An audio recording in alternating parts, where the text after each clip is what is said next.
प्रभु का प्यारा नाम। रात्रि परमार्थी संधान सेवा कर रहे सभी प्रेमी जनों, ये तुम्हारे जीवन का सबसे बड़ा सौभाग्य तुम्हें। ऐसे भौतिक जगत में ये परमार्थी सेवा किसी संस्कारी जीव को मिलते,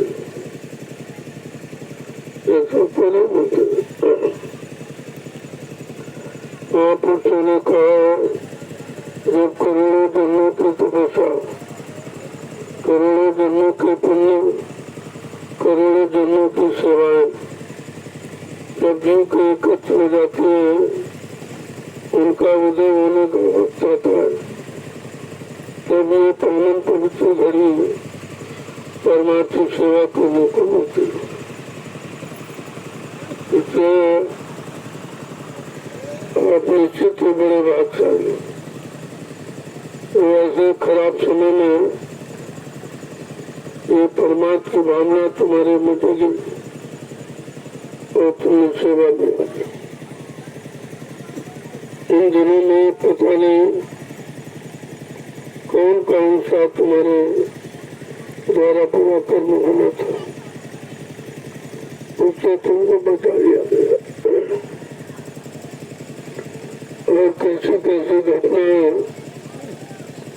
जिसमें तुम्हारी जान भी जा सकती थी, उस घड़ी से आपको अलग कर दिया था। तो काल भी कुछ नहीं कर सकता। अगर दयाल की बात समझ में आ जाए तो ये काल कुछ नहीं कर सकता तुम्हारा, तुमको उससे भी बचा दिया जाएगा। बशर्ते प्रेम श्रद्धा से विश्वास होना चाहिए। जब आपको विश्वास हो जाएगा, वही से तुम्हारे काम की शुरुआत हो जाएगी। बिना विश्वास में कोनो सिद्धि, बिना विश्वास के कोई काम सिद्ध नहीं होता। और संत मत में विश्वास की जरूरत है। आज युवकों का विश्वास खत्म हो गया,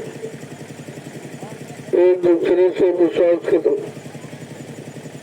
पुत्र का पिता से विश्वास खत्म, पुत्र का पुत्र से, भाई का भाई से विश्वास खत्म हो गया, पति का पत्नी पर से, पत्नी का पति पर से विश्वास खत्म हो गया, राजा का रैयत और रैयत का राजा पर से विश्वास खत्म हो गया, और गुरु का शिष्य, शिष्य का गुरु पर से विश्वास खत्म हो गया। ये विश्वास तो खत्म हुआ, इसीलिए सारी व्यवस्था अस्त हो गया।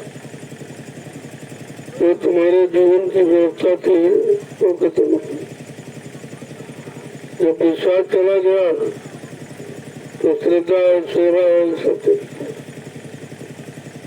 तो तुम्हारे पास कुछ बचा ही नहीं है, तो तुम करोगे क्या? और जो तुम कर रहे हो तुम्हारे काम आने वाला नहीं, क्योंकि काल माया का देश है और ये सामान्य काल माया का। हमारा अपना शरीर भी काल माया का। सिर्फ शरीर में जो चेतन जीवात्मा है वो परमात्मा, वो दयाल की है, वो काल की नहीं। उस पर काल का कोई अधिकार नहीं। हमारी जीवात्मा पर काल का कोई अधिकार नहीं, लेकिन जीवात्मा ने मन को साथी बना दिया जब ये सत्संग मंदिर से नीचे के लोगों के लिए आई देखने की इच्छा से, तो बीच में त्रिपुटी धाम में जो मन का स्थान है वहां पर मन को साथी बना लिया और ये मन से वादा किया, चलो हम तुम दोनों नीचे के लोगों को देखकर वापस लौट आएंगे और हम बिना तुम्हारे साथ तुमको साथ लिए बिना नहीं होंगे, ये वादा किया। बस इसी वादा में बेचारी फंस गई।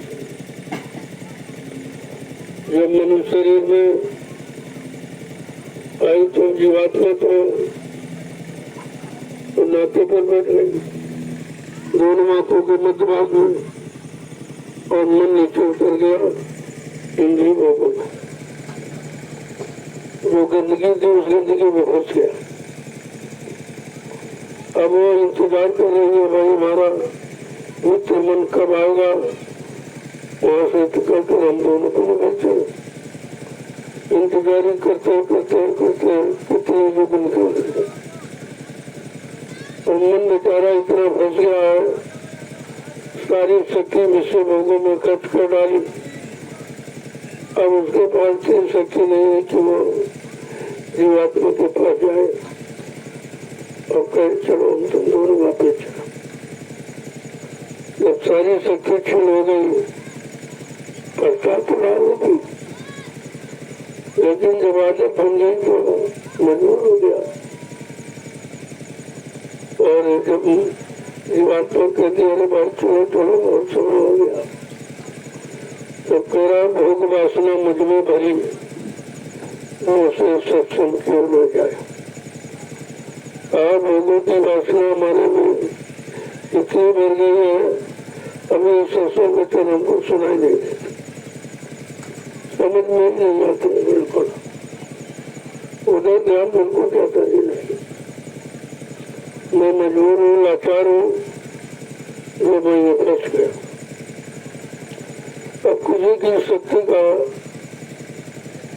वो भी इंतजार कर रहा हूँ।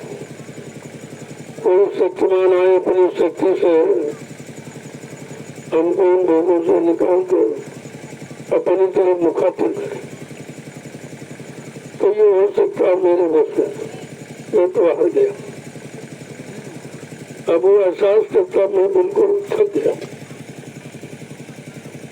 इतना थक गया हूँ, भोगों ने इतना निचोड़ दिया है, कुछ नहीं बचा। लेकिन ये बात मैं बार बार समझाती है, चलो हम तुम दोनों सदगुरु के पास चले, उनसे वो काम बन सकता है।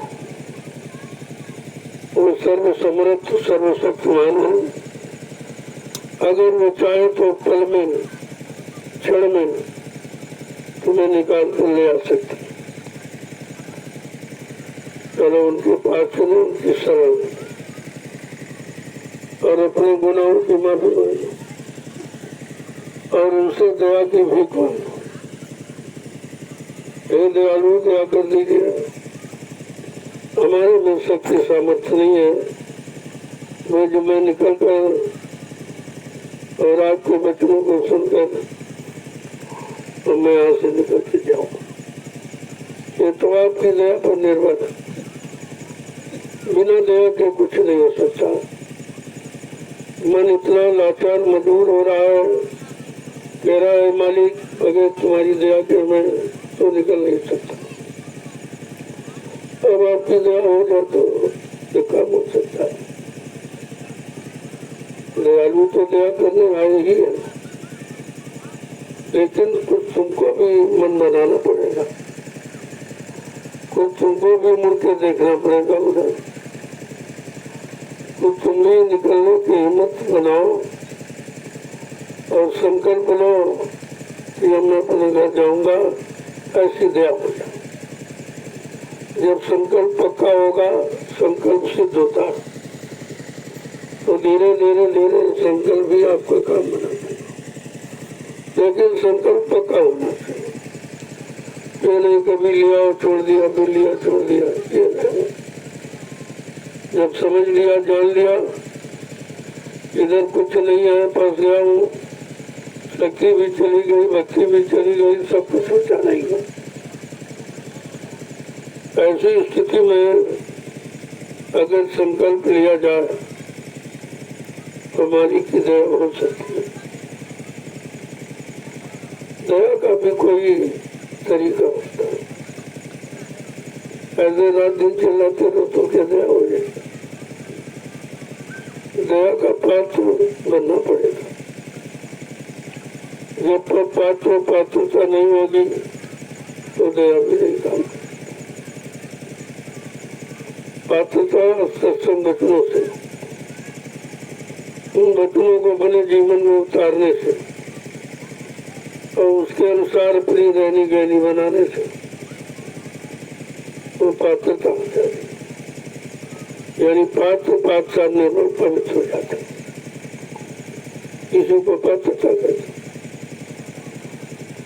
और तब कई बात समझ में आ गई। एक बात समझ में आ गया और पक्का विश्वास हो गया, अब उधर जहाँ फंसा है वहां से बिल्कुल अरुचि हो गई, एकदम मतलब उधर से मुड़ गया। वो कहता अब कभी नहीं, देख लिया वो कुछ नहीं मिला, इतना समय चला गया, मिला कुछ नहीं। तो वो पक्की धारणा बनाता, जब सदगुरु के शरण में जाकर अब कुछ अपने लिए करूँगा, अभी तो जो कुछ किया हूँ वो तो कर लिया। शरीर इंद्रियों के भावों वासनाओं की पूछो के और उसमें तुम्हारा कुछ है नहीं, केवल सजा ही है। तो जब समझ में आ गया सत्संग वचनों को सुना और उसके अंदर में कुछ बुद्धि में विवेक ज्ञान हुआ, उस समझ में धीरे धीरे आने लगा और धीरे धीरे वो संकल्प लेने लगा। और जैसे तुम्हारा संकल्प पक्का हुआ तुम्हारे काम की शुरुआत हो गया। कहा था तुम्हारी तुम संकल्प तोड़ो, दया हो, लेकिन ये कुछ करना ही नहीं चाहता। कोई कुछ नहीं करोगे तो कैसे होगा? ये तो कर्म प्रधान देश है, जो भी आया उसको कर्म करना पड़ा। अब ये दो तरह के कर्म है, एक अच्छे एक बुरे हैं।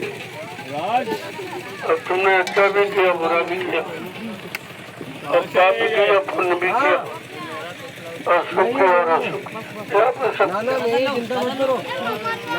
जब शक्ति हो तो सब जगह हो गया।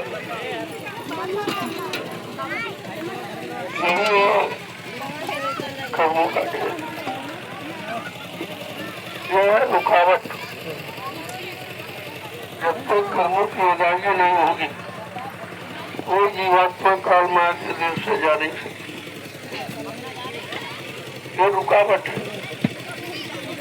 और रुकावट है काल की डाली होगी। तो धीरे धीरे जब सत्संग वचनों को सुनोगे और अपने जीवन में उतारोगे, मन बुद्धि चित्त को शांत करके रोक करके जब उन वचनों को सुनोगे तो धीरे धीरे धीरे धीरे वचनों से लाभ आती है। वचन आपको सब तरफ से बचाएंगे। वचनों का काम बचाने का, इसलिए वचन को भाषण के प्रस्तुत नहीं होते, तो तुमको बचाने का काम जो संतों के वचन है वो बचाने का काम करते हैं और संसारियों के वचन बचाने का काम। कभी प्रजा भी नहीं समझता है जो बचाने वाले वचन कौन है और निकालने वाले वचन धीरे धीरे धीरे धीरे जब आप संतुष्टि करने लग जाओगे तो उसका प्रभाव कभी खराब नहीं। जैसे जैसे उसका प्रभाव पड़ा आपकी रहनी गहरी बदल जाए, आपकी करनी बदल जाए और करनी बदलते ही आपको ज्ञान हो जाएगा। और हमें क्या करना क्या नहीं, क्या खाना क्या नहीं खाना, कैसे लोगों के साथ रहना, कैसे लोगों के साथ रहना, किनको देखना किनको नहीं देखना, ये सब तुम्हारे अंदर विचार पैदा होने लगेगा सत्संग बच्चों के द्वारा। सत्संग की तो मानव की बहुत आवश्यकता है। संगत की गुलामी संगत उड़ जाए, जैसे संगत करोगे वैसे गुलाम भी आए, बुरे लोगों की संगत करोगे तो बुराई आ जाए, अच्छे लोगों की संगत को तो अच्छा ही और भलाई आ जाए। ये तो स्पष्ट है। अब आज संगत की तो बिगड़ी है, कहने का मतलब जिनका खान पान खराब, जिनकी सोच खराब है और करना भी खराब है, ऐसे लोगों का साथ करोगे तो धीरे धीरे वही गंदगी तुम्हारे में आ जाएगी। फिर आप इतनी जल्दी गंदगी को निकाल नहीं पाओ। अगर गंदगी ने एक बार कब्जा जमा लिया तो उससे मुक्त होना बहुत मुश्किल है। फिर वो धीरे धीरे गंदगी बढ़ती जाएगी, इतनी बढ़ जाएगी कि जीव की बस की बात नहीं जो कुछ कर सके। अब रात दिन गंदगी कर रहा है, गंदगी खा रहा है, गंदगी सुन रहा है, गंदगी देख रहा है, गंदगी विचार कर रहा है। सारा तुम्हारा जीवन का काम गंदगी में हो रहा है और धीरे धीरे गंदगी आपको परेशानी का कारण बना देगी। और एक तरह की परेशानी नहीं, हजारों किस्म, हजारों किस्म की परेशानी आपके अंदर पैदा हो जाएगी। उस परेशानी को भौतिक जगत के किसी सामान से, रुपए पैसे धन दौलत से आप उसको हटा नहीं सकते। वो तो महापुरुषों की दया से होगा, और दया रुपए पैसे से मूलभूत नहीं।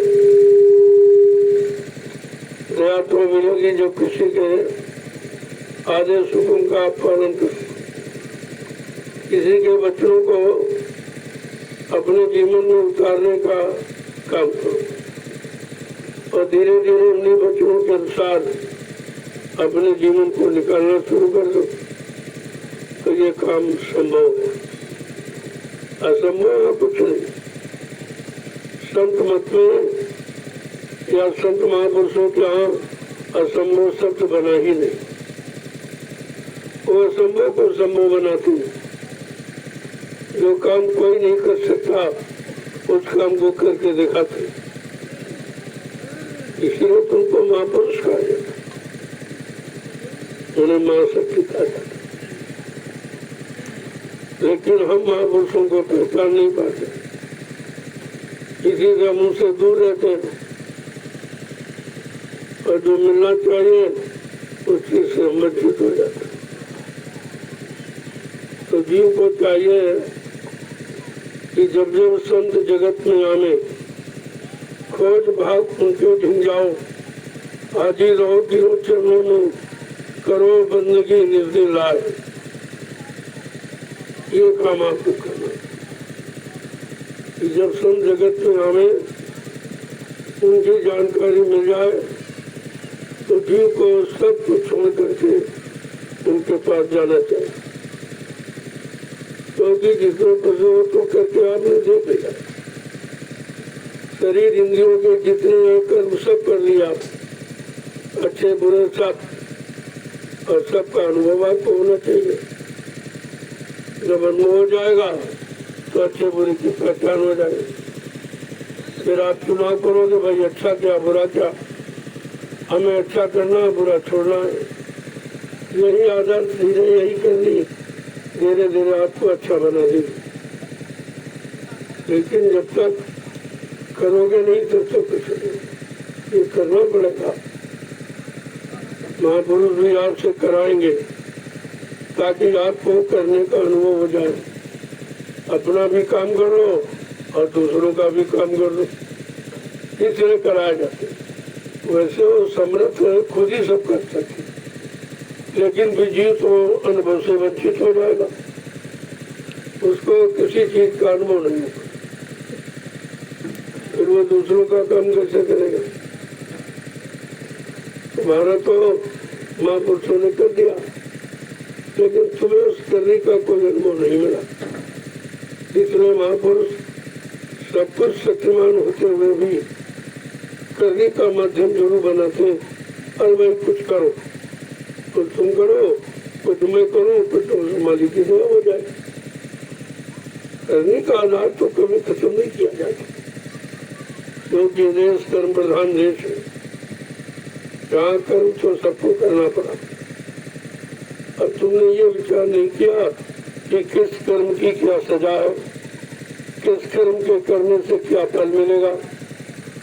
अगर ये संत महापुरुषों की शरण में जाके सत्संग सुनकर अगर ये बुद्धि तुम्हारी बन जाती और ये छाटना तुमको आ जाता कि नहीं भाई हम अच्छा करेंगे बुरा नहीं करेंगे, तो फिर तुमको सजा कौन देगा। सजा तुमको अपने किए की ही मिलती, कोई जबरदस्ती सजा नहीं देता। लेकिन जो तुमने कर्म किए वो भूल गए और धीरे धीरे वो कर्म का फल पाने का समय आ गया। तुम कहते तो हमने तो कुछ किया ही नहीं, कि हमको क्यों सजा मिल रही।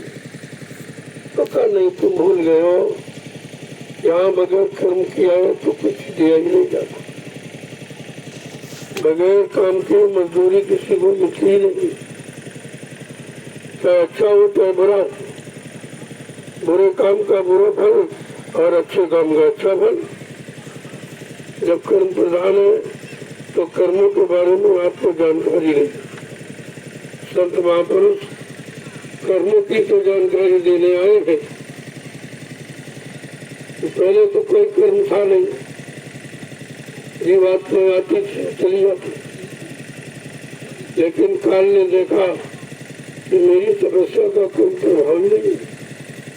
मैंने हजारों वर्ष तपस्या करके और सतपुरुष से वरदान मांगा कि हमको जीवात्मा का भंडार मिल जाए, तो वरदान तो क्या क्या उन्होंने। अब वो जीवात्मा आ नहीं जा रही, पाक साहब है, तो उसने सोचा तो ऐसे तो काम नहीं बनेगा, इनको रोको या अटकाओ भटकाओ इनको। तो रोकने का विधान कर्म ही, तो उसने कर्म विधान बना दिया। एक अच्छा एक बुरा, जिसे पापों में कैसे होगा, दो विधान बना दिए। और फिर अनुभव के लिए आपने कभी अच्छा किया, कभी बुरा किया, कभी पाप किया, कभी पुण्य किया, कभी सुख किया, कभी असुख। अब धीरे धीरे कर्मों का ढेर जमा हो गया। अब जब जमा हो गया तो दोनों का फल मिलेगा। अच्छे का अच्छा फल, किसी अच्छे अच्छे परिवार में जन्म हो, कोई अधिकारी बन गए, कोई राजा, कोई धनीमानी बन गए। लेकिन इससे कर्म बंधन खत्म थोड़ी होगा। ये तो कर्मों का परिणाम है, फल है जो तुम्हें मिला। अब अच्छा किया तो ये, बुरा किया तो परेशानी, तरह तरह की बीमारी, परेशानी, तकलीफें, लड़ाई झगड़े, दुर्घटनाएं, काल मौतें, सब ये बुरे कर्म का परिणाम है। और ये हमने आपने किया है, मेरा कहेगा तो मिला नहीं। अब जब संतों के आ गए तब आपकी समझ में आया कि अच्छा और बुरे का परिणाम क्या होता है। जिन लोगों ने नहीं समझा तो आप भी बुराई में फंसे, बुरे कर्मों, बुरे गंदे खान पान में आप भी फंसे और निकली नहीं पा रहे, न कभी निकलने के बारे में सोचते हो, क्योंकि उनको ये ज्ञान मिला नहीं है। अच्छे बुरे पाप उनकी पहचान का कोई ज्ञान उनके पास तो है नहीं। तो ये धीरे धीरे समय आपका बढ़ रहा है और कितने युग निकल गए, इसी में आप फंसे रहे हो। और आज भी फंसे पड़े हो और अभी नहीं करोगे तो पता नहीं कब तक फंसे रहोगे। एक अवसर दिया गया आपको, एक चांस और मौका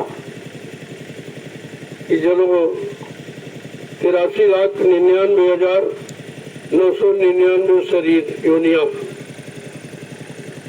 इसमें भटकने भरमने के बाद एक अवसर मानव शरीर का आपको मिला है। मानव शरीर में, पंच भौतिक शरीर में जीवात्मा आएगी तो उसको परमात्मा से मिलने का अधिकार, उसको अपने घर जाने का अधिकार है। लेकिन ये अधिकार दिलाएगा कौन? जब संत महापुरुषों की शरण में जाएगा तो तुमको अपना अधिकार दिलाएगा, तुमको अपने घर जाने का अधिकार ही होता है कि हाँ तुमको अधिकार है, तुम अपने घर जा सकते। लेकिन उसके पहले कि घर जाने वाला कर्म और जो यहाँ कर्म किया उसका भुगतान, जब ये दोनों काम हो जाए, ना तो भुगतान करना मालूम है इसीलिए घर से नहीं जा सकते। संत महापुरुषों ने जो हमने आपने किया अच्छा बुरा पापन, उसका भुगतान कैसे होगा?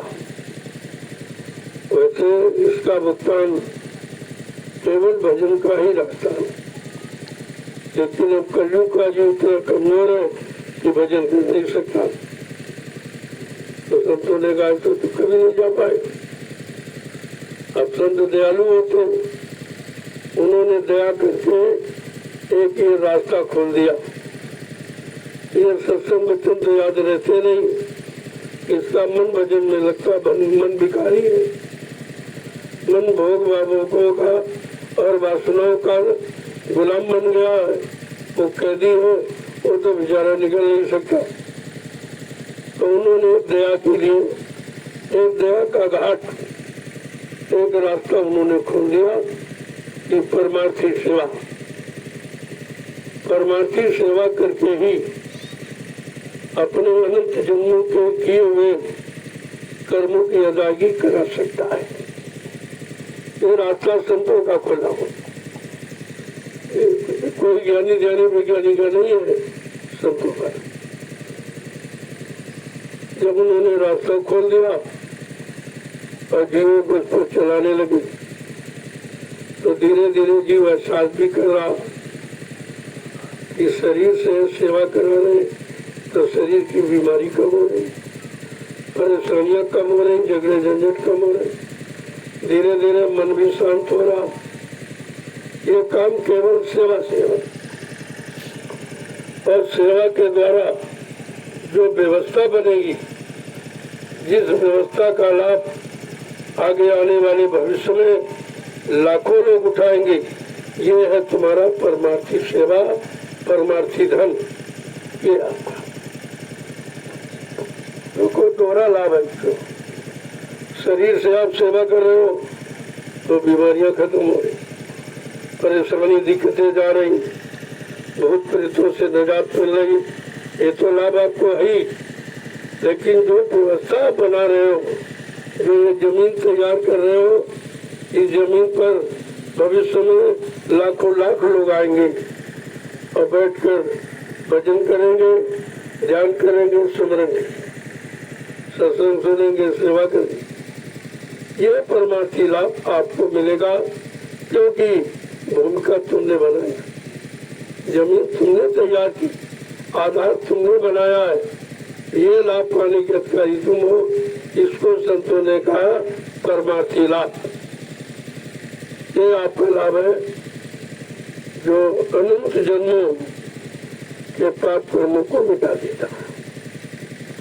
और ये लाभ किसी ने आज तक दिया नहीं क्यों? क्योंकि संतों के सिवा और कोई जानता नहीं। ये परमार्थी लाभ संत महापुरुषों के सिवा को नहीं जानता, और इसीलिए तुम कहीं चले जाओ और ये काम आपको कहीं नहीं मिलेगा। परमार्थी संतनाम सेवा कोई जानता ही नहीं। ये संत महापुरुषों का विषय है। उन्होंने जीवों को ये पाप के ढेर उतारने के लिए, पापों का गट्ठर उतारने के लिए ये नवीनतम रास्ता कलयुग में, कलयुग के जीवों के लिए खोला है और लोगों को तेज चला रहे उस पर, तो प्रेमी चल रहा है और वो काम हो रहा तो बड़े बड़े किसी युग में नहीं हुआ। जो अच्छे युग थे, सतयुग थे, उसमें तो भी ये काम किसी को नहीं, क्योंकि सेवा का नाम ही नहीं था उसमें। संत आए नहीं थे जो परमार्थी सत्य की स्थापना करते और परमार्थी लाभ जीवों को देते, वो तो किसी युग में आए नहीं, वो कल युग में आए। अभी लगभग 750 वर्षों तब आए, इसके पहले कलयुग में भी नहीं आए। अब 750 वर्षों से ये रास्ता खुला है कि अनंत जन्मों के कर्मों का ढेर जो हजारों जन्म लेकर नहीं उतारा जा सकता, वो एक ही जन्म में परमार्थी सेवा करके महापुरुष उतार देते हैं। यह संतों की दया है और हम सब जीवों का काम उन्हीं के द्वारा हो। बाकी ये काम सृष्टि में कोई कर नहीं सकता, किसी की बस का नहीं। इसलिए बाबा जी ने कहा, अरे भाई मैंने तुमको भी मौका दिया है, मैं जानता हूँ तुम्हारे बस का नहीं, लेकिन तुम ये कहोगे हमको बाबा जी ने मौका नहीं दिया। तो कहा राजनीतिक लोगों से कि भाई तुमको ये राज में काम करने सेवा का मौका दिया, बाद में ये करना, ये मत कहना भाई किसी ने मौका नहीं दिया। और फिर ये भी कहा, जब ये राजनीतिक लोग अपना हथियार डाल देंगे, कहे राज चलाना मेरे बस की बात नहीं, सुख शांति न्याय सुरक्षा रोजी रोटी देना मेरे बस की बात नहीं, महंगाई गरीबी बेरोजगारी और पैसों की बर्बाद ये खत्म मेरे बस की बात नहीं, खत्म करो। चोरी डकैती खत्म, बलात्कार ये घृणित तो व्यवस्था का इसको रोकना मेरे बस की बात नहीं। जब ये लोग ये कहने लगेंगे मेरे बस का नहीं, तब बाबा जी ने कहा तब मैं अपना ब्रह्मास्त्र उठाऊंगा। अब ये संतों का ब्रह्मास्त्र क्या, ब्रह्मास्त्र कुत्तों पर नहीं चलाया जाता, राक्षसों को। राक्षस कौन, जिनका राक्षसी खान पान, राक्षसी कर्म है, उनको राक्षस कहते और उन पर ये ब्रह्मास्त्र चलाया जाता, उनको पाक साफ निर्भर बनाने के लिए। तो कहा मैं अपना ब्रह्मास्त्र उठाऊंगा। अब यही नहीं लोग समझ पाए कि बाबा जी का ब्रह्मास्त्र क्या है, जो साथ में रहते रहे वो भी नहीं जान पाए, इनको नहीं पता है। जबकि इनसे 18 वर्ष लगातार दूरदर्शी का प्रचार कराया, लेकिन ये समझ नहीं पाए कि बाबा जी का ब्रह्मास्त्र क्या। तो उन्होंने कहा दो ब्रह्मास्त्र, एक दूरदर्शी, दूसरा भूमि ज्योतिक खेती और काश्तकार संगठन। ये दो ब्रह्मास्त्र ये खत्म नहीं हुए, इनको कोई धरती पर नष्ट नहीं कर सकता और ये समय से अपना काम करेंगे। उनका समय निश्चित है, उनके काम करने का समय, मुहूर्त, घड़ी, दिन, तारीख सब निश्चित है और इसे कोई खत्म नहीं कर सकता। लेकिन जब तक उनका समय नहीं तब तक आपको मौका दे दिया गया कि आप अच्छा कर सकते हो, मुराद में भी तुम्हारी इच्छा कर दो, ताकि आप ये न कह सको कि ये तो काम हम ही कर लेते, बाबा जी ने मौका नहीं दिया।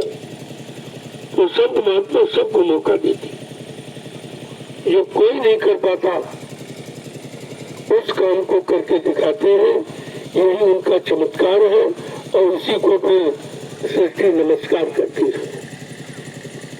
अब वो समय आ गया, उनको तो बहुत मौका दिया गया, 70 साल की आजादी के मौका है, लेकिन कुछ भी नहीं हुआ, एक भी काम नहीं। चुनाव तो आपने किया और कर रहे हो, लेकिन जिनको आपने चुना उन्होंने जनता के हित का कोई काम नहीं चुना। तो चुनाव का मतलब क्या हुआ? अगर जनता का समर्थन देते हो तो जनता के काम के लिए जनता बिना काम के लिए समर्थन देती, और तुमने 70 साल की आजादी में कोई काम नहीं किया, सिवाय परेशानी, दुख, तकलीफ, मुसीबत, आपत्ति, महंगाई, गरीबी, बेरोजगारी और टैक्स से सब, इसके अलावा तो आपने किया ही। ये मौका आपको दिया गया है, उस समय को आपने खराब किया है, तो इसका भुगता आप बनेगा, ये भोगना आपको पड़ेगा। ये मत सोचो कोई देख नहीं रहा, तुम्हारे अच्छे बुरे सब कर्मों को देखने वाला तुम्हारे अंदर वो परमात्मा का उस जीवात्मा बैठी हुई सब देख रही, हर पल घड़ी को देख रही है वो, और जब परमात्मा के दरबार में जाएगी तो बयान कर देगी, बयान कर देगी तुमने इस तारीख में इस दिन सब में ये किया, इतना बुरा किया, इतना पाप किया, इतना अच्छा किया, इतना धर्म किया, ऐसा मत हो रहा है। और उस समय वो सजा फरमाएगा जिसको धर्म दास कहते हो, धर्म राजा, वो सजा सुनाएगा। सजा के कर्मों के तुम्हारी कर्मवाही को पड़ेगा और सुनाएगा, पूछेगा तुमसे कि फला तारीख को तुमने ये बुरा किया था, इस दिन आपने ये सन में ये किया, वो सब पूरी वही तैयार कर दो। वो आपको पता नहीं है, लेकिन जो तुम्हारे कर्मों को देख रहा लिख रहा, उसके बाद तो सब वो सजा बड़ी कठिन है, क्योंकि वहां पर तो तुम्हारा सहयोगी बैठा नहीं मददगार, वो कहेगा इसने इतना ये बुरा किया, इतना ये पाप किया, अपनी जनता को इतना परेशान किया, इतना सताया, मुसीबत आपत्ति में इसको रखा, मतलब बहुत लूटा है, ये सब। फिर कहेगा इसको ले जाओ इस नर्क में, इसको 1000 साल तक चलाओ, जलाओ, सड़ाओ, मारो, पीटो, तुम्हारे रोने चीखने की आवाज वहाँ हजारों मील तक जाती है, लेकिन वहाँ कोई सुनने वाला नहीं। संत महापुरुष अपने दिव्य कान से वो सब सुन रहे और दिव्य आंख से वो देख भी रहे कि कितनी मार पड़ रही इस पर। आपको बोल जाए तो आपको पता नहीं कुछ, लेकिन उनको पता, तभी वो बताते आपको कि ऐसी कोई करनी मत करना जो इस सजा के हथियारी बन जाओ। लेकिन जीव मानता था, जीव संतों पर भी विश्वास नहीं, उनको भी बरगलाता है, वो कुछ नहीं जानते, कुछ नहीं। तो कहने का मतलब है जो जानते उनको तुम नहीं जानते, वो तुम्हारी भलाई के लिए आए, उनको तुम जानते नहीं, पहचानते नहीं, और तुम अपना मानते भी नहीं। यही तुम्हारे दुख पाने का कारण है। नहीं तो महापुरुष तो सारे दुखों से निकालने के लिए, बचाने के लिए आते, लेकिन जब बात मानोगे तब तो, जब उनकी सुनोगे तब तो, उनके सुनाने पर अपने में कुछ परिवर्तन लाओगे तब तो, ऐसे तो नहीं हो जाएगा। करना तो आपको पड़ेगा ही, करना है, कर्म प्रधान ही तो करना ही पड़ेगा। जब धीरे धीरे परेशानियों से उठ गया, कहीं कोई बचने का रास्ता नहीं मिला, सब तरफ से मजबूर होकर जीव संतों के शरण में जाता है। सब ठोकरें खाकर चारों तरफ सबके दरवाजे खटखटाकर, कहीं उसको शांति नहीं मिली और कहीं शरण भी नहीं मिली किसी नदी में, तब वो संतों के शरण में जाता है।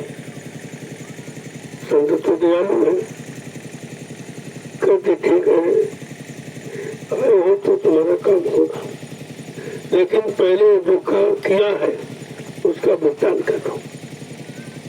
अपने आप को पाप सामने मत बना लो, सब कर्म कर जाओ। तो कह रहा है हमारे पास तो कोई युक्ति नहीं, हम कैसे उतारी?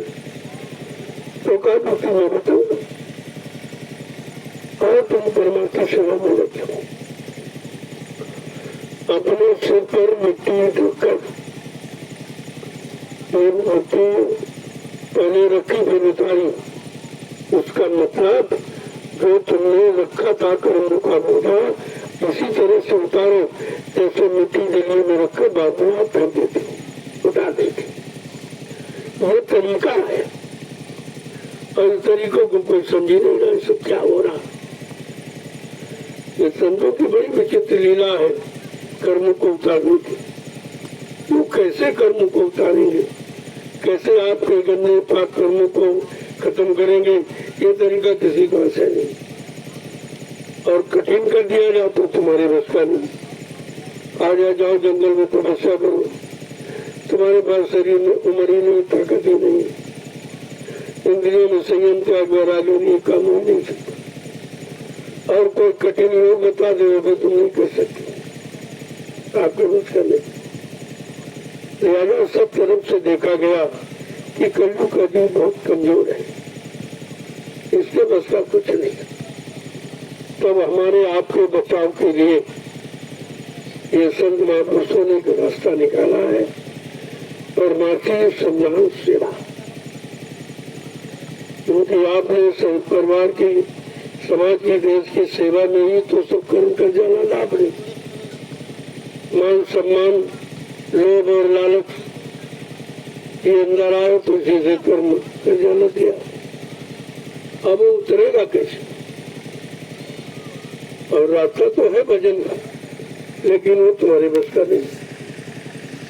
इसलिए तुम्हारे कर्म करने के बोझों को उतारने के लिए ये सरल रास्ता परमार्थी सम्मान सेवा, ये गरीब अमीर और जवान बच्चे में सब कर सकते, तो बहुत सरल, इससे सरल पड़। और ये भी अगर आपने नहीं किया तो भी जीवन में आपको मौका नहीं मिलेगा। मेरे मौका अगर निकल गया फिर पता नहीं आवन हो न हो, महापुरुष आए न आए, और आए तो ऐसी दया करे करे न करे, या ऐसा कोई सरल रास्ता कर्मों की अदायगी का निकाले न निकाले, कोई जरूरी अभी तक नहीं किसी ने निकाला।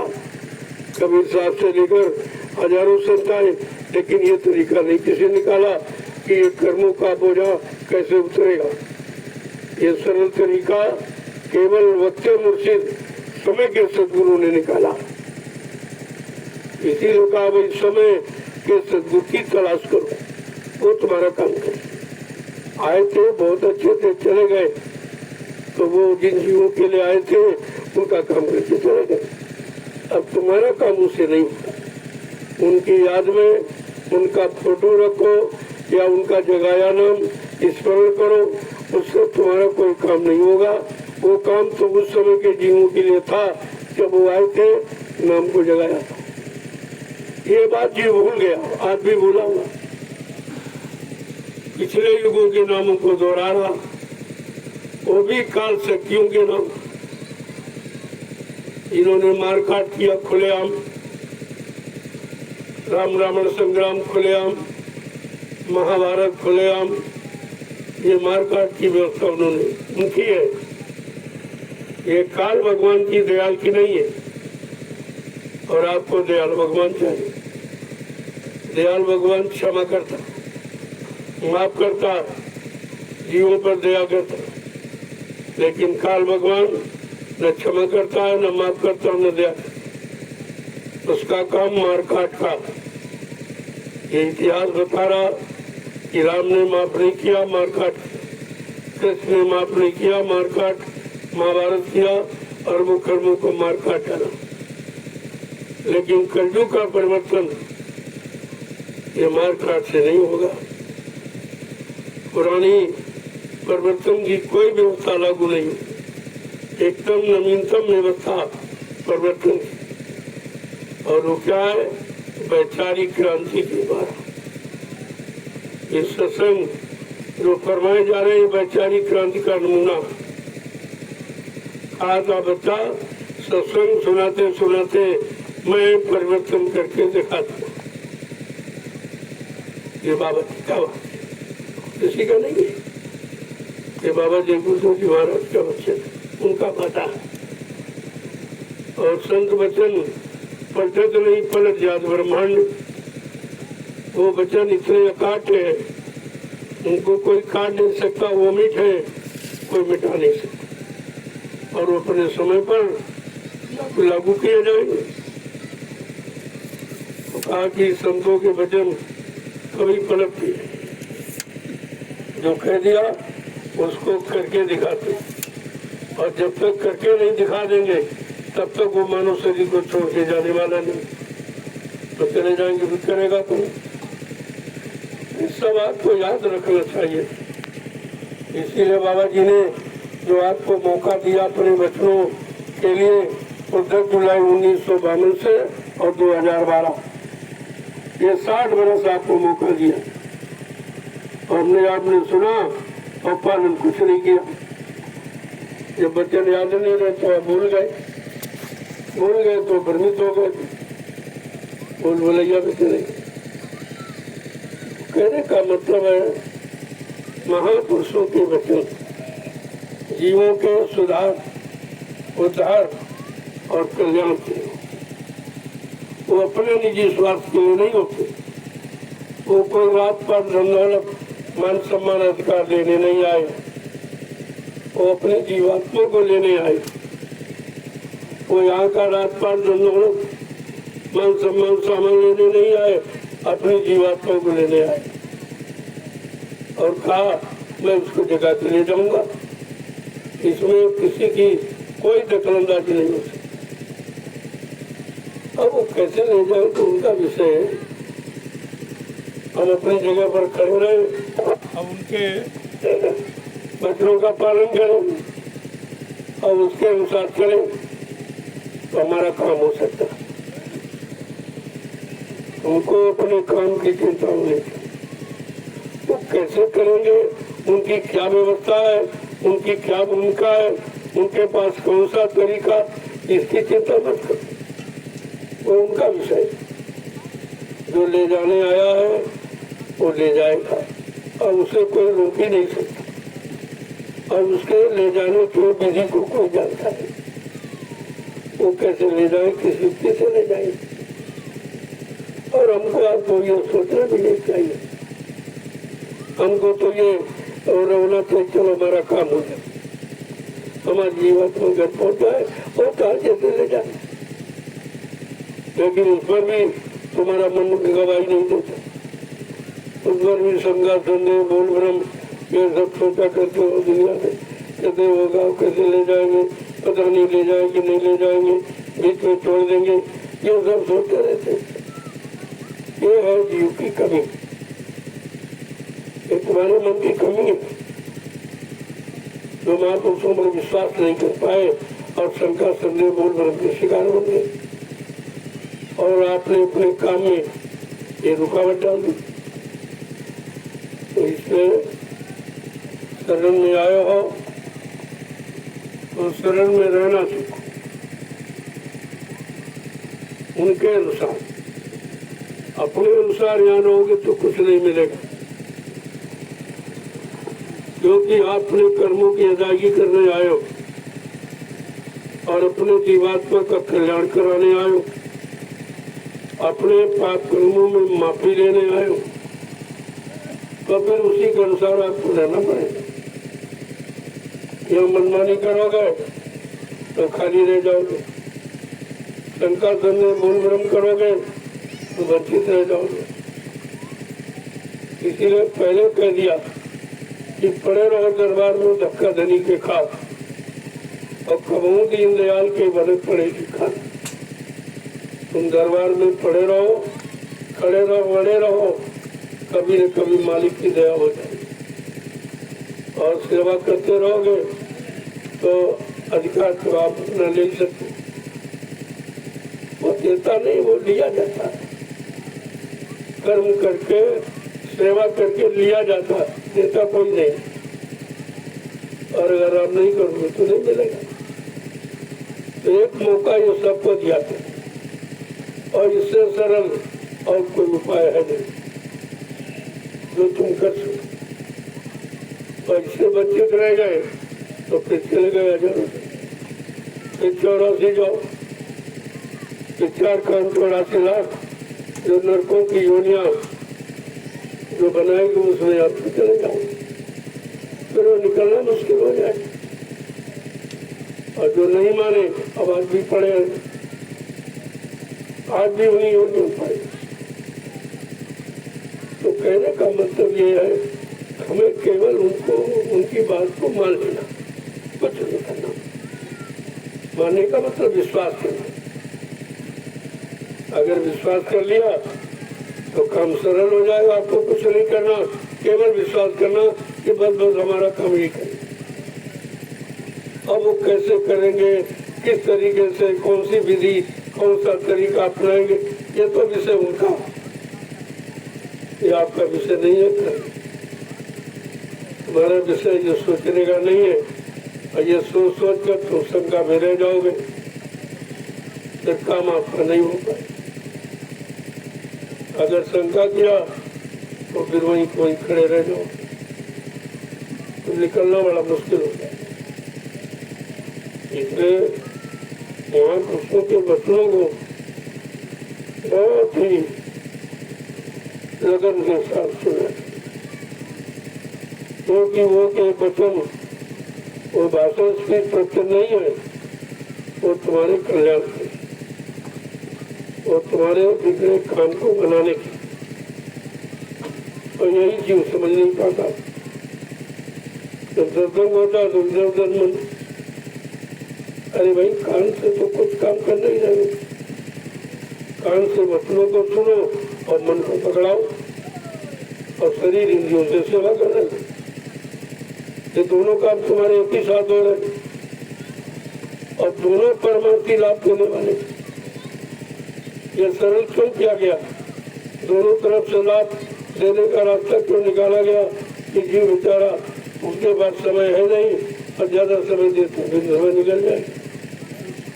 क्योंकि किसी का 50, किसी का 60, किसी का 70, और कलयुग में 100 वर्ष के समय मिला, तो कितना आपके पास रह गया। तो इसलिए आज जल्दी करो, तो इसको दोनों तरफ का यानी लाभ देने का तरीका बता दो, तो जल्दी से अपना काम बना देगा। तब ये रास्ता निकाला गया परमार्थी। इसमें शरीर इंद्रियों से कर रहे हो तो शरीर इंद्रियों को लाभ मिले, तरह तरह की बीमारी, परेशानी, दुख तकलीफ, ये सब भूत प्रेत जो सता रहे, आपको परेशान कर रहे, जिनकी कोई दवा नहीं बनी है, जिनका कोई वैद्य डॉक्टर यहाँ नहीं है, उनका दवा केवल संतों के पास। तो ये लाभ तमाम तरीके आपके काम को करता है।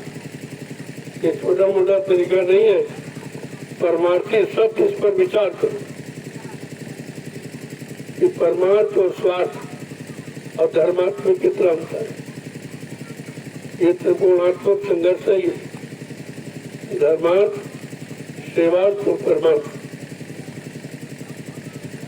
की सेवा तो आप करते हो, परिवार की, समाज की, देश की भी सेवा, लेकिन इस सेवा में परमार्थ नहीं, स्वार्थ है। बाल बच्चों का स्वार्थ है, अपने शरीर पालन का स्वार्थ, अपने मान सम्मान पाने का स्वार्थ, अपना अधिकार पाने का स्वार्थ, इन सेवाओं में स्वार्थ। लेकिन जो ये सेवा आप रात्रि में कर रहे, ये प्योर परमार्थ है। इसमें करते हुए भी तुम्हारा कोई ऐसा भाव नहीं है कि हमको कुछ मिले, ना कोई मजदूरी, ना कोई सामान, ना कोई चीज, कुछ नहीं है। और ये काम और कहीं नहीं हो रहा। जहाँ लोग करेंगे तो कोई ना कोई लाभ, भाई मजदूरी दे दीजिए, हमको सामान दे दीजिए, हमको ये दे दीजिए, तब हम करेंगे। लेकिन यहाँ तो कोई ऐसी बात नहीं है। ये साक्षात तुम्हारे सामने करके दिखाया जा रहा है। हिंदुस्तान में अभी परमार्थी लोग भी हैं जो निस्वार्थ सेवा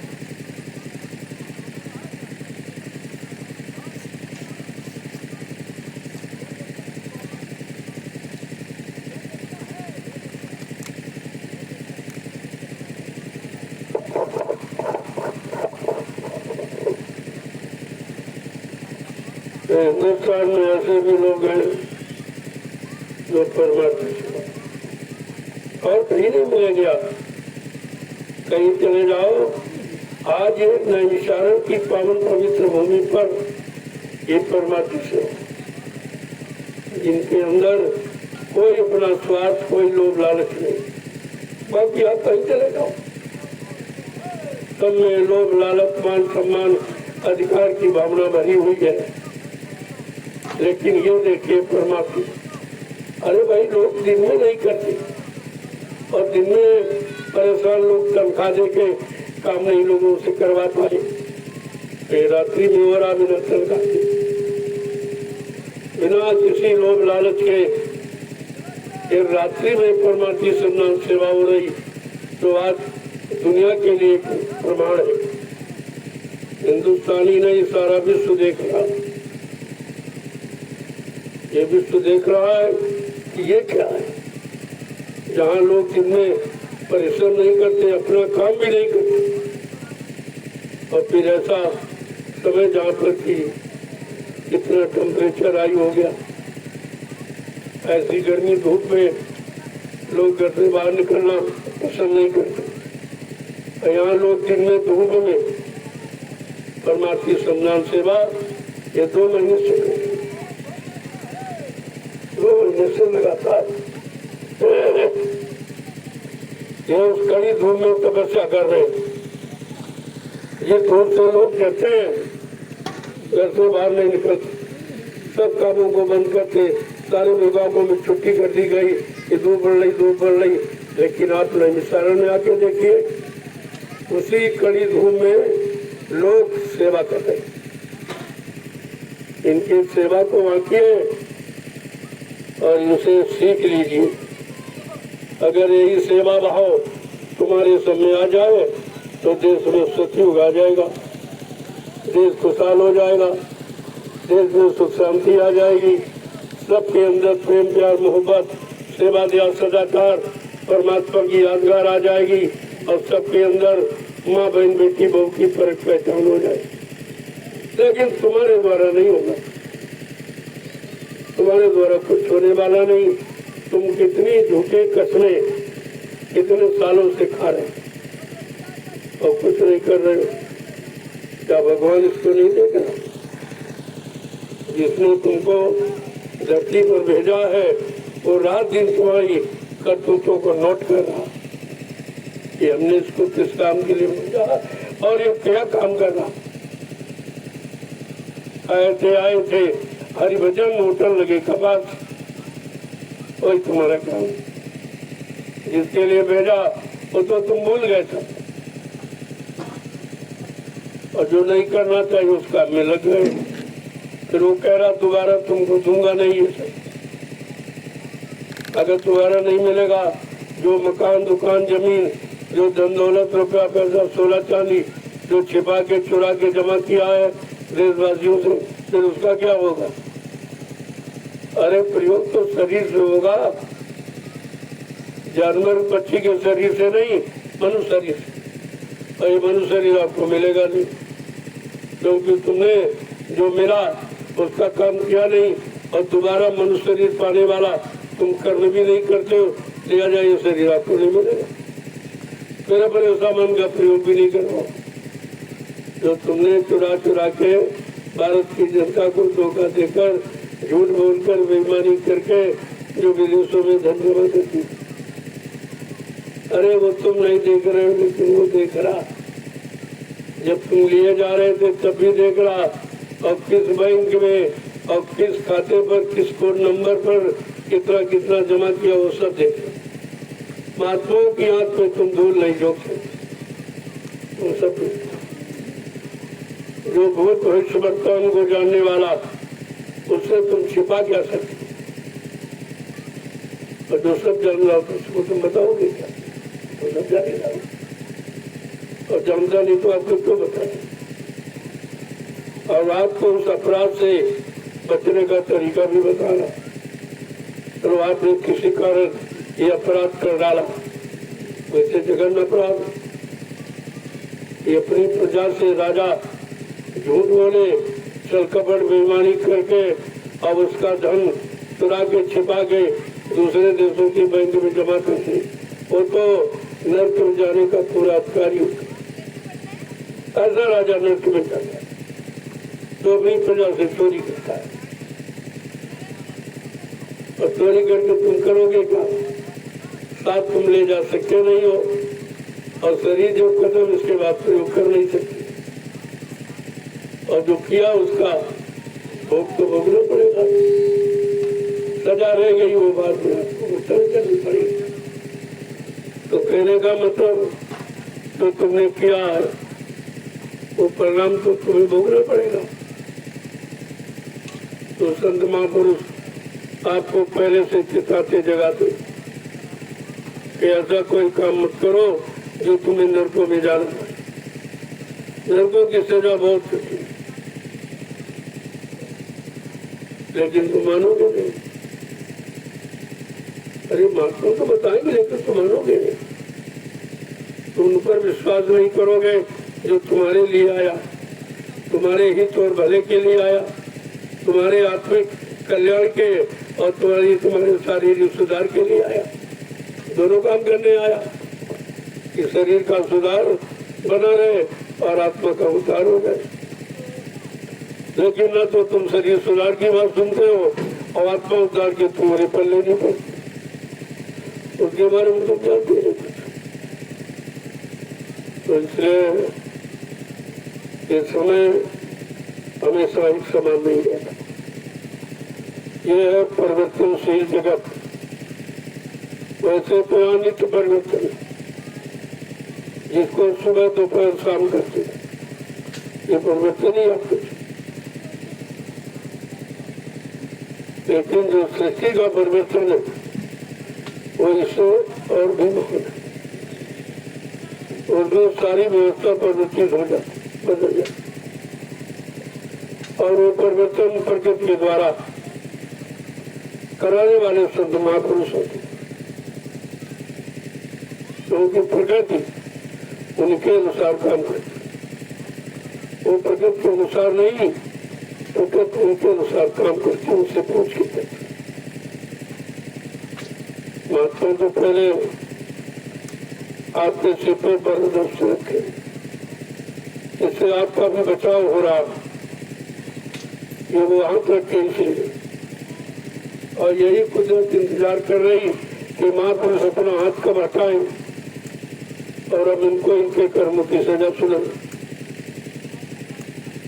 लेकिन महात्मा जिस काम के लिए आए हैं वो अपना काम देख रहे हैं, लेकिन जिनका काम करने आए उनको देख ही नहीं रहे, न उनकी बात सुन रहे, न उनकी बात मान रहे, न उनकी बातों पर विश्वास कर रहे। तो बताओ फिर तुम्हारा काम कौन करे? इसलिए एक एक वचन तो बड़ी गंभीरता के साथ, उस श्रृंखलता में नहीं, गंभीरता में, और बैठ कर विचार करो कि भाई ये वचन हमारे लाभ के लिए है कि नहीं, इनमें हमारा लाभ निहित है, इनमें हमारा लाभ रखा हुआ, और बिना किए मिलेगा नहीं। अब कर लो, अपना लाभ ले लो, वो तो छिपाते रहो तो बताते आप ये तरीका है, और इस तरीके को अपना लो और ये लाभ ले लो, वो तो देने आया, लेकिन बगैर कारण के काम नहीं होता, बगैर कारण के निवारण नहीं होता। इस बात को हमेशा ध्यान में रखना चाहिए। इसलिए आप सेवा कर रहे हो एकदम एकाग्र मन से, इसमें तुम्हारा मन कहीं नहीं जाता, क्योंकि मैंने तुम्हारे मन को रोकने का आधार जो 100 डलिया की बात की। अब तुम इसी चक्कर में रहते हो, एक हुई की 2 हुई 3 हुई, तुम इधर उधर बात को तो भूल जाओगे। आप इधर उधर मन जलेगा तो भूल जाओगे। ये आधार है कि भूलने लगा। मन को एकाग्र करने का आधार ये 100 डलिया। जबकि पूजा पाठ से भी मन शांत नहीं हुआ, कर्म कर्म किया उससे भी नहीं शांत। जितने आपने उपाय किए उससे मन शांत नहीं हो पाया। लेकिन संतों का कितना छोटा उपाय कि 100 डलिया रख दी, आपका मन शांत हो गया। अब मन यही चिंतन करा 100 कब पूरी होंगी, सब कब पूरी हो गई, कितनी हुई कितनी रह गई, बस इसी मन तुम्हारा लगा। अब किसी की निंदा आलोचना बुराई सब खत्म। एक छोटे से फार्मूले से आपकी समस्या का समाधान हो गया कि निंदा आलोचना बुराई से आप बचे। अब यहाँ कोई किसी की बात नहीं करता। अब अपने ध्यान में लगे कि बात करोगे तो भूल जाएगी भाई कितनी जगह हो, तो सबका मन का करोगे। देखो कितना छोटा फार्मूला और इतना बड़ा काम करा। जो ऋषि मुनि तपस्या करके मन को शांत नहीं कर पाए, योगी जन योग साधना करके मन पर कंट्रोल नियंत्रण नहीं कर पाए, और सारी शक्तियां मारकाट हिंसा करके मन पर नियंत्रण नहीं कर पाए, वो काम कलयुग में संत महापुरुषों ने एक छोटा सा फार्मूला, एक गणना गिनती, ये आपको 100 डलिया था। बस तुम्हारा मन लग गया, सबका पूरी होंगी, सबका पूरी होंगी, कितनी डाली कितनी रह गई, बस इसी उधेड़ मन में लगाओ। इधर उधर भागना, दौड़ना, निंदा आलोचना बुराई, ये सब से आपका बचाव हो गया। ये कितना बड़ा फार्मूला, पहले समझो तो ये क्यों आपके लिए रखा गया। तो बड़े बड़े ऋषि मुनि हजारों बरस तपस्या किए, लेकिन मन ने उनको डिगा दिया, मन को एकाग्र नहीं कर पाए। और आपका एक छोटा सा फार्मूला मन को एकाग्र कर रहा है। 100 डलिया मिट्टी, मिट्टी की जरूरत है, कोई सामान की नहीं, जो कि सामान में खर्चा करना पड़ता। यहाँ मिट्टी में आपको क्या करता है, भरी और डाली भरी और कोई खर्चा 1 पैसे का नहीं। इसी तरह के बारे में आपको सोचना नहीं कि कहाँ से मिट्टी आएगी, वो कैसे आएगी और कितना पैसा खर्च करना, कुछ नहीं। यानी बिल्कुल शांत, सारा चिंतन खत्म। ऐसा महापुरुषों के पास काम कराने का फार्मूला है। लेकिन तुम उनकी बात सुनो तब तो। जब मन को एकाग्र कर दिया तो देश समाज की कौन सी व्यवस्था ऐसी है जो वो नहीं चला सकती। लेकिन तुम उनके पास नहीं आओगे, उनकी अच्छी सच्ची बात नहीं सुनोगे। तुमको तुम्हारे अंदर स्वार्थ बैठा हुआ, तुम्हारे अंदर लोभ लालच बैठा हुआ, वो यहाँ होता नहीं, वो यहाँ नहीं होता, उसकी पूर्ति यहाँ नहीं होती है। तो ये सब लोगों को सोचना चाहिए। ये 100 डलिया नहीं है, बहुत बड़ा राज है। और मन को रोकने का सबसे बड़ा अच्छा तरीका, और जिसमें 1 पैसा खर्च, कोई सामान नहीं लाना, कोई तैयारी नहीं करना। देखिए कितना बड़ा काम हो रहा और आपके द्वारा कराया जा रहा, और आप अभी समझ नहीं पा रहे हो करके। वो तो जब बताया जाता, भेद खोला जाता, तब कुछ कुछ आपकी समझ में आता। जय गुरु, जय गुरु, जय गुरु, जय गुरुदेव नाम किसका, जय गुरुदेव नाम किसका, प्रभु का, प्रभु का प्यारा नाम। जय गुरुदेव। देखो ये वचन हमेशा नहीं, तो आप सुन रहे हो, ये कभी आपको नहीं सुनाएंगे। और बड़े बड़े कार्यक्रम तो बिल्कुल ही नहीं, वो सबके लिए होता है। वो मिश्रित संदेश, मिला जुला। नए लोग आ जाते, कुछ संसारिक आ जाते, उनको भी उनको मिलाकर संदेश दिया जाता। और ये खास है, ये प्रेमियों के वास्ते है। जो प्रेमी केवल सत्संग वचनों को सुनकर आ रहे कि ये बच्चे इनको कर भेजते रहे, और घर में जहाँ उन्होंने सुना संदेश एकदम भाव जाग गए, ये हमको वंचित रह गए।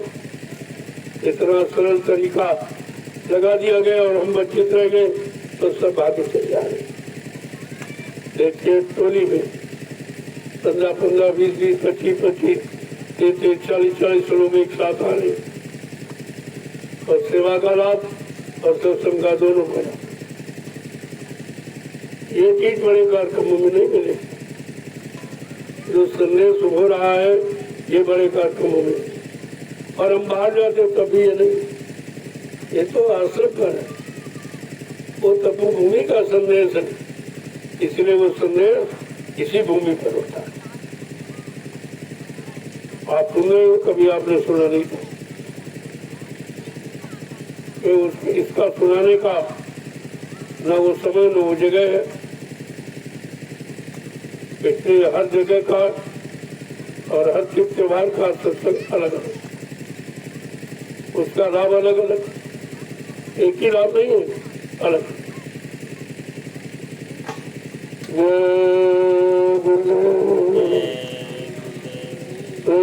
जोर से बोलो, सब मिल बोलो, बोलना होगा, अभी से बोलो। दुख दर्द हरेंगे, सब कष्ट मिटेंगे, सुख शांति भी देंगे। सबके दाता, सबके मालिक, प्रेम से बोले, ये नाम नहीं इंसान का, ये काम नहीं इंसान का। ये भी आप अपनी बांध लो। अब इंसानों के बस का कोई काम नहीं रहा, चाहे राजनीति का हो चाहे धर्म का, उनका समय खत्म। क्योंकि वहाँ बातें होती, वहाँ आपस में झगड़े, वो इनकी निंदा, वो उनकी बुराई, गड़े मुर्दे उखाड़ते, जिनसे कोई यही विकास करो। ये लड़ाई झगड़ा एक दूसरे की निंदा बुराई करके तुम देश समाज का विकास करोगे? अरे पहले विकास की परिभाषा तो जानो क्या होती, वो परिभाषा महात्माओं से सीखो। तुम क्या विकास करना चाहते हो?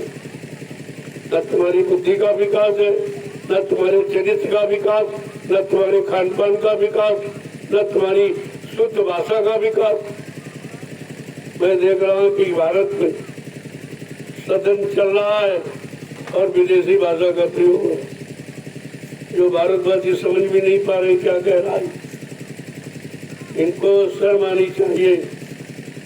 जिन विदेशियों को निकालने के लिए देश में कितना खून खराबा, इतनी हानि उठानी पड़ी, आज तुम उनके गुलाम अभी बने हो, उनकी भाषा के गुलाम हो, उनके गंदे खान पान के गुलाम हो, उनके गंदे भी गंदी वेशभूषा जो विषय भोगों को बढ़ाने वाली, तुम उसके गुलाम हो। तो गुलामी तुम्हारा गई कहाँ? और अभी ये बड़े खुश हैं उन अंग्रेजों के, जिनको भगाने में भारत देश को कितनी हानि उठानी पड़ी, और आज भी उनकी गुलामी कर। मैंने एक शब्द प्रयोग किया जो इनके कोष में नहीं है, तो होता तो बता दे, इनके कोष में भी नहीं है। मैंने 15 सितंबर 2023 को ये घोषणा की थी, अगर आप सच्चे भारतवासी हो तो भारतीयता को अपनाओ, भारतीयता को अपनाओ और अंग्रेजियत को छोड़ो, तब तुम पक्के आजाद होंगे। नहीं तो गुलाम को गुलाम अभी थे। तुम्हारी हिंदी संस्कृत मातृभाषा इसमें इतनी सुगंधी है, इतना राग है मतलब यानी इतना आनंद है उसको तो छोड़ दिया। और इस भाषा का प्रयोग करते हो अपने आप को बड़ा अच्छा बता। अरे मैंने अब तो कहते तुम इस सदन को की मर्यादा रही है, जहाँ भारत देश में भारतीयता है ही नहीं, जहाँ हिंदुस्तान में हिंदी भाषा का प्रयोग ही खत्म हो रहा, ये मर्यादा में है। कहते सदन की मर्यादा है। अरे मर्यादा संतों से सीखो, तुम मर्यादा क्या जानो, मर्यादा किसी की। ये सब गलत है, ये बिल्कुल गलत है, ये संविधान के बिल्कुल खिलाफ। तुम संविधान को भी नहीं जानते हो कि भारत जब आजाद हुआ तो भारत की आजादी की खुशहाली के लिए जो सप्त ऋषियों के द्वारा भारतीय संविधान लिखा गया वो कहाँ है, वो कहाँ है। देश में उसकी जरूरत है, इसलिए तुम देश को कहाँ खुशहाल कर पाए हो। संविधान संविधान चिल्लाते हो, बात करते हो, लेकिन खुशहाल बना पाए हो। देश के लोगों के अंदर सहिष्णुता ले आए हो, इनका खान पान भारतीय ले आए हो, इनकी भारतीय बेहती वेशभूषा में इनके रख पाए हो। कोई तो काम आपने किया नहीं। इनको भारतीय खान पान जो ऋषि मुनि महात्माओं के द्वारा सद्बुद्धि के लिए बनाया गया, क्या आपने उसका प्रयोग करा पाया? कुछ भी नहीं हुआ। तो ये अब सब जाने वाला है, ये गंदगी सब सिमटने वाली है। ये स्वार्थ लोभ लालच का जो आपने ये मसाला तैयार किया है अपने निजी मान सम्मान के लिए, इसका सिमटाव होने वाला है। अब ये कुछ नहीं है। बदली हिंदुस्तान तो बदल जाए दुनिया। हिंदुस्तान अगर बदल गया तो दुनिया बदल जाएगी। उत्तर प्रदेश बदल गया तो हिंदुस्तान बदल जाएगा। अब यह जानते हैं क्या हो, ये उत्तराखंड, ये उत्तर प्रदेश ऋषि मुनि महात्माओं की भूमि है। यहाँ पर भगवान ने भी ज्यादा संख्या में अवतार किया। कहने का मतलब ये उत्तराखंड उत्तर प्रदेश की भूमि भगवान को भी पसंद है। भगवान भी इसी भूमि पर आना चाहा है और आया। उसी भूमि पर हम सब इंसानों को पैदा होने का मौका मिला। तो हमें तो अपने आप को भाग्यशाली समझना चाहिए। जिस भूमि पर भगवान आया उसी भूमि पर आपको भेजा गया। चलो अपने लिए नहीं, भगवान के नाते तो कुछ अच्छा करो। भगवान तो न बदनाम होने पावे। अब तुमने बदनाम करने की कोशिश की तो मात खा गया, एकदम मात खा गई, खत्म। बाबा जी ने कितने पहले कहा था, किसी महापुरुष को अपने स्वार्थ लोभ लालच अधिकार पाने का आधार मत बनाना, ने कुदरत भारी मार लगाएगी। इन बात को लोग भूल गए और जिसने जिसने किया अब वो सब मात खा। और इन लोगों ने किया ये भी मात खा। अरे तुम भगवान को जानो ही क्या? अगर जानते तो मिट्टी का पत्थर का भगवान थोड़ी बनाते। ये मिट्टी का भगवान तो कह दिया जो तुम्हारा बाप पत्थर का है, तो ये सम्मान है कि अपमान? और तुम सब मिलके भगवान का अपमान कर रहे और इसीलिए भगवान ने तुमको जरा सही कर दिया। तुम्हारी बुद्धि फेल हो गई। तुमने 10 वर्ष लगा दिए भगवान भगवान भगवान के चक्कर में और फेल हो गए। आप कुछ नहीं कर पाए, कुछ नहीं कर पाए। तुमको तो शर्म आनी चाहिए कि भगवान भी तुम्हारे से असंतुष्ट हो गया। वो तुम्हारी इस काली करतूत स्वार्थपरता की नीति को भगवान भी जान गया है, इसलिए तुमने तुमको ये सजा दी। शर्म आनी चाहिए, लेकिन तुमने बेशर्म हो कि अभी घुस गए हो, अभी वही हो। हम करेंगे अभी वही के साथ। अरे तो इनकी आदत हो गई, हम करेंगे ये करेंगे विकास करेंगे। अरे अभी तक 70 साल में क्या तुम देश में नहीं थे? क्या उसमें विकास की आवश्यकता नहीं थी? तो अब करो हम करेंगे अभी तक क्यों नहीं किया? ये तो तुम्हारा कहना है, तुम्हारी ये भाषा हो गई, ये करेंगे ये करेंगे, कहीं कुछ नहीं, तुम्हारे बस का कुछ है ही नहीं, तुम कुछ नहीं कर सकते।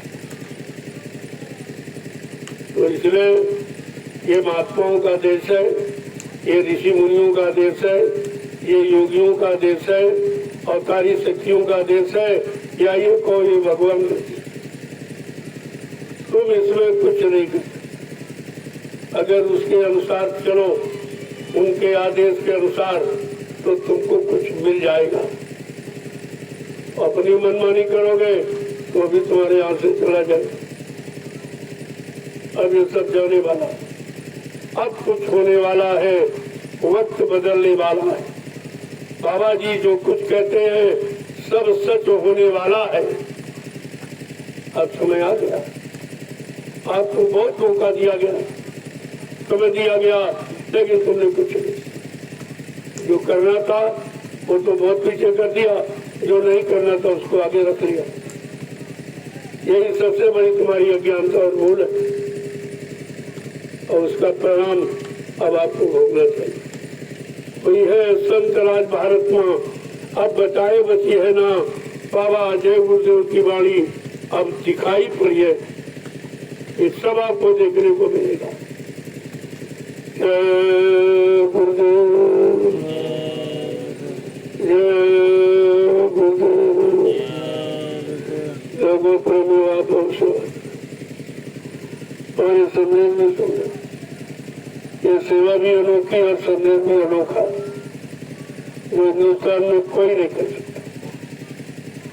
सबके अंदर अपनी करनी का डर है, क्योंकि सबने कुछ न कुछ किया, दूध का धोया कोई नहीं। अब ये सब वही है, इधर से उधर, इधर से उधर चले गए, उधर से उधर चले गए। तो जब थे तब कुछ काम नहीं किया, अब ये कहां से काम सीखे आ गए? इनको कहां से जनता की सेवा की ट्रेनिंग मिल गई? ये तो वही है जो पहले थे, तब नहीं किया तो अब क्या कर पाए? तो एक बार, दो बार, तीन बार, 10 बार मौका दिया जाए और फिर भी न करो तो आगे तुमसे उम्मीद क्या रखी जाए? इस पर विचार कीजिए। मैं जो कह रहा हूँ ये कोई वचन, मेरा कोई भी वचन निस्वार्थ का नहीं। हमको तो कुछ चाहिए नहीं आप, हमारा लक्ष्य तो परमात्मा की प्राप्ति का, और वही इन जीवों के लिए बताया था कि सबका यही लक्ष्य होना चाहिए। ये मनो शरीर प्रभु प्राप्ति के लिए मिला है, और किस काम के लिए मिला उसमें तो लगाया नहीं आप। ये कहाँ लगाए हो? झूठे मान सम्मान में, जो तुम्हारे साथ जाने वाला नहीं, तुम्हारे काम आने वाला नहीं है, केवल तुमको सजा देने वाला है। इस काम को तुम अभी तो नहीं समझ पाए हो, और अभी उसी में बताने समझाने पर भी तुम्हारी बुद्धि नहीं काम करती। क्या कहा जा रहा, और ये खुले आसमान के नीचे ऐलान किया जा रहा। ये कोई कोठरी में बैठ के संदेश नहीं दिया जा रहा, जंगल में। जब तुमने कस्बों में, शहरों में नहीं सुना, तो जंगल में आपको सुनाया जा रहा, क्योंकि यहाँ भी जीव है। तुम्हें तो मालूम नहीं जीवों का विधान क्या है। ये 4,84 लाख ये जिस्म शरीर कहाँ है, किनमें है, ये तुम्हें तो मालूम नहीं है। महात्माओं को तो सब, अरे भाई तुम नहीं सुनोगे तो मैं इन जड़ों, जो जड़े विचार एक जगह खड़े पेड़ पौधे, ये बात तो इनमें भी कभी खड़े, कभी हरे भरे हैं, कभी आपको फल देते हैं, इनमें जीवात्मा है। तो इनको सुनाया जा रहा, ये भी तो सुनने की अधिकारी, इनको तो किसी ने सुनाया नहीं। इनका काम कैसे हो? तो इनका काम हो रहा, नहीं तुम सुनोगे इनको सुना देंगे, इनका काम हो जाएगा, तुम रह जाओगे। इसलिए महात्मा कभी अपने काम से निराश नहीं, उनको काम करना मालूम है, अरे भाई तुम नहीं सुनोगे तुम पेड़ पौधों को सुना दो। इस वायुमंडल में कितने जीव है, माइक्रोस्कोप से देखिए आप, बहुत छोटे छोटे बारीक, लेकिन जीवात्मा उनमें भी है। और जिनमें जीवात्मा है, महात्मा उन्हीं को संदेश देते। उनका संदेश जीवात्मा के लिए है, शरीर के लिए नहीं। और तुम शरीर में बंधे पड़े हो, राज मिल जाए, पाठ मिल जाए, धन मिल जाए, दौलत मिल जाए, औरत मिल जाए, बच्चे मिल जाए, ये मिल जाए, वो मिल जाए, अरे तो सब जाने वाला। तुम ये भूल गए तुम्हारा आगमन नंगे आए थे, कुछ लेके नहीं आए, तो विधि कैसे जाओगे? जब विधि का विधान है कुछ लेके नहीं आओगे तो लेके भी नहीं जाओ। हमारे सामान का प्रयोग कर लो और सामान हमको लौटा दो। लेकिन इस बात को कितने लोग समझ पा रहे? जो अपने को समझदार कहते ज्ञानी, वो भी नहीं समझ पा रहे कि हम कर क्या रहे। और जब समय निकल गया, अब तो जाने की तैयारी तुम्हारी, अब जाने की तैयारी है और अभी भजने के चक्कर में बैठे, अभी राजपाट के लालच में फंसे हुए। जब समय हो गया, 60 साल में कर्मचारी अधिकारी को रिटायर करते, और तुम्हारा रिटायरमेंट कब हो? तो 70-75 साल के हो, अब भी राजा बनने के चक्कर में हो, उधर कानून बनाते हो कि 60 साल में कर्मचारी अधिकारी को रिटायर किया जाएगा। तो ये कानून तो सबके लिए प्रजातंत्र में, चाहे राजा हो प्रजा हो, कानून समान रूप से पालन होना चाहिए। और तुम 70-75 साल के अपने को योग्य समझते हो और राजा बनने की कोशिश करते हो, और कर्मचारी अधिकारी को निकाल के बाहर करते हो। ये कौन सी तुम्हारी मानवता? ये कौन सा संविधान ये जिसके अनुसार तुम संविधान की बात करते हो?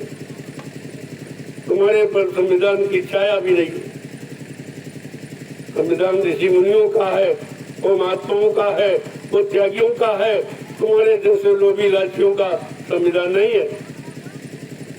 खाली उसको उसके नाम पर लोगों को गुमराह करते हो, लोगों को गुमराह। तुम संविधान जानते हो जो लिखा गया, किस काम के लिखा गया, किस आजादी के लिए और क्या किस बर्बादी के लिए लिखा था? तो बात समझनी पड़ेगी तुम। ये बार बार जो संविधान की बात करते हो, शर्म आनी चाहिए। संविधान का एक शब्द भी तुम नहीं जानते। संविधान सब माने बराबर, विधान माने नियम। सबके लिए जीने का, काम का, रहने का और अच्छा काम करने का सबको बराबर अधिकार है। इसका नाम है संविधान। तुमने आज तक संविधान की परिभाषा बताई लोगों को? जय गुरुदेव, जय गुरुदेव, जय गुरुदेव। नाम किसका? प्रभु का प्यारा नाम। प्रेम सीखना है तो महात्माओं से सीखो। मानव जीवन कैसे जिया जाए, ये महात्माओं से सीखो।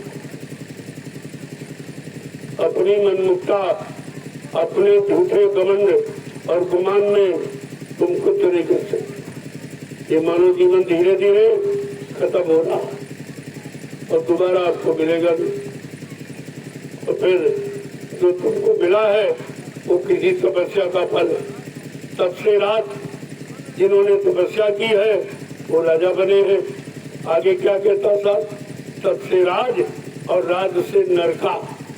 अगर राज को तुमने भोग समझा अपना निजी, तो फिर नरक, तो तुम नरक की तैयारी कर रहे। और जिन्होंने राज का परित्याग कर दिया उन्होंने परमात्मा को प्राप्त। राग और त्याग भाई उनका। राग किया तो फंस गए और त्याग किया तो परमात्मा को प्राप्त।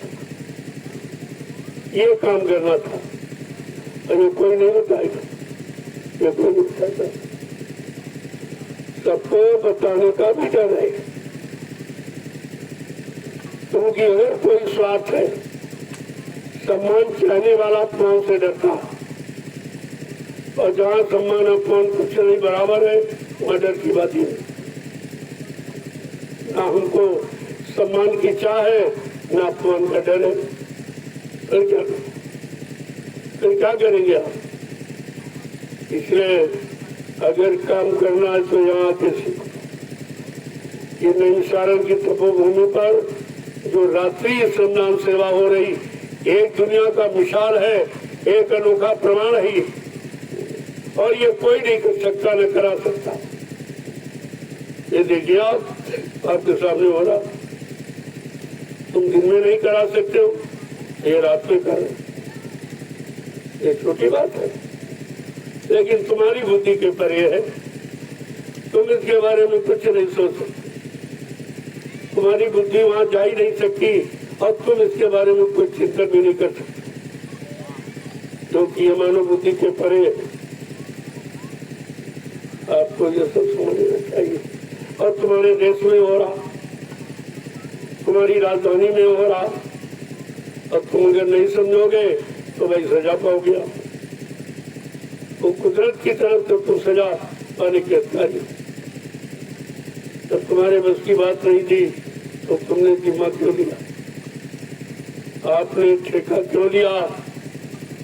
उत्तर प्रदेश की जनता को सुख शांति देने का ये ठेका क्यों लिया जब तुम्हारे पास नहीं था? तुम खुद ही में शांत नहीं हो, तुम्हारी आत्मा में शांति नहीं, तुम्हारे मन में शांति नहीं है, तो फिर तुम दूसरे को शांति कैसे प्रदान कर सकते? ये सब समझना पड़ेगा। ये भाषण स्पीच नहीं हो रहा, ये सीख है, ये शिक्षा तालीम है। जो महात्माओं ने अपने देश के लोगों को परेशानी में आता देखा तो सबको सचेत किया। ये उनका काम सचेत करना, राजा को भी सचेत किया और प्रजा को भी सचेत। और जो नहीं माने वो जरा सही हो गए।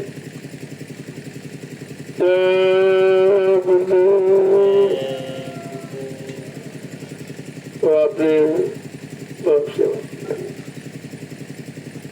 अब जो लोग थक गए, जिनका मन थक गया, ये मन थकता है कुछ नहीं, ये थक गया तो आपको सेवा से इनकार कर देगा। और तुम मन के अनुसार चलने वाले हो तो फट से सेवा बंद कर दो। लेकिन जिन्होंने मन को ऊपर नियंत्रण किया है, कहते दूर बैठ, तू कौन सेवा कर रहा? कहते अरे मन तू कौन डलिया ढो रहा, तो तू क्यों बंद कराने वाला कौन है? ऐसे मन को ललकार दिया। वो सफलता के प्रतीक है, वो सफलता प्राप्त करते।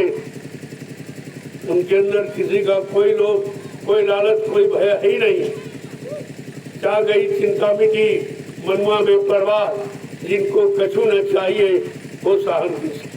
वो बादशाहों के बादशाह हैं जिनको कुछ चाहिए ही नहीं, जिनके जीवन में चाहिए शब्द नहीं, वो इच्छा प्रभु प्राप्ति की इच्छा है, बाकी कोई इच्छा नहीं। तो आपको तो समझना चाहिए सब। कब समझोगे? जब समय निकल जाएगा तब। अरे भाई जीवन निकल गया तब जीने का ढंग आया, तो ढंग से मतलब क्या निकलेगा? समय तो निकल गया। समय रहते जीना सीखो कि जीवन किस लिए मिला है, किस काम के लिए मिला है, ये सीखो पहले। और ये सीखो महात्माओं से। महात्माओं ने जीना सीखा तो परमार्थ के कारण साधुन धरा शरीर, उनका शरीर धारण करना परमात्मा समाज हित के लिए, देश हित के लिए, मानव हित के लिए, धर्म हित के लिए उनका शरीर धारण करना है। अरे उनसे सीखो, वो बताएंगे। तुमने तो मानव शरीर मान सम्मान, अभिमान और अधिकार पाने के लिए धारण किया, तो तुम सुख शांति क्या दे सकते? तुम्हारा मानव शरीर धारण करने का अर्थ ही तुमको नहीं मालूम है, तो फिर तुम लोगों को क्या बताओगे, क्या दो? इसलिए जो जैसी करनी कर रहा है उसी करने का उसको अनुभव है। वो सब नहीं बता सकता और ना सब करा सकता और ना सब तरह का लाभ दे सकता। अब आपने बड़ी मेहनत किया, मैं आपकी मेहनत से बहुत खुश हूँ और ऐसे लगे रहोगे तो आपका काम हो जाएगा और दुनिया देखती रह जाएगी। वो नहीं समझ पाएगी ये सब क्या।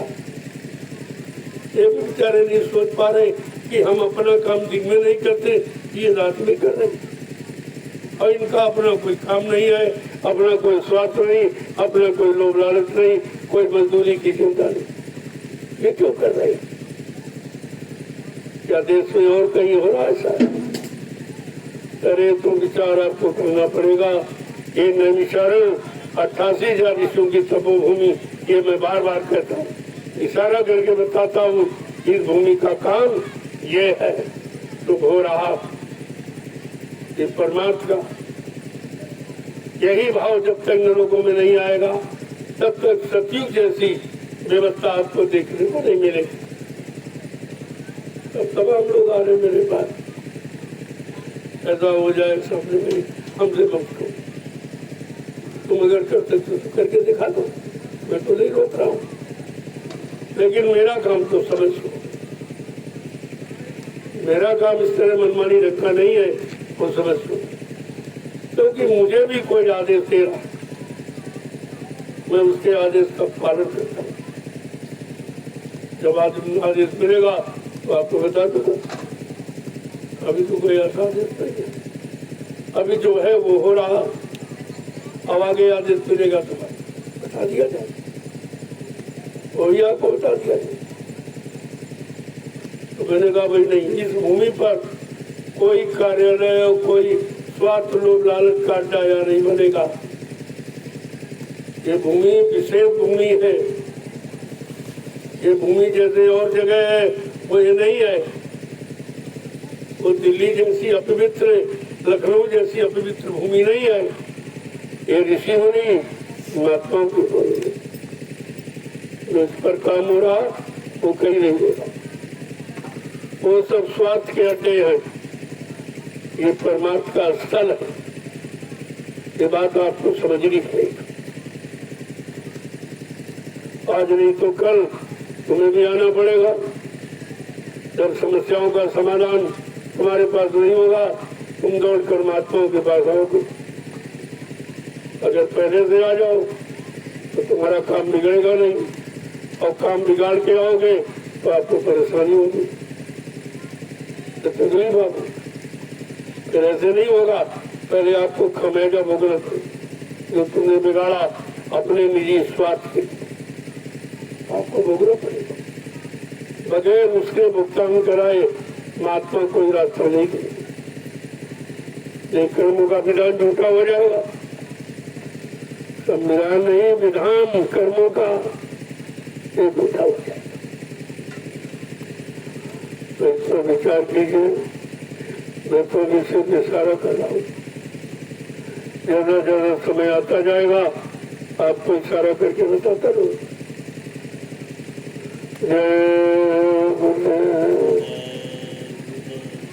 अब आपकी सेवा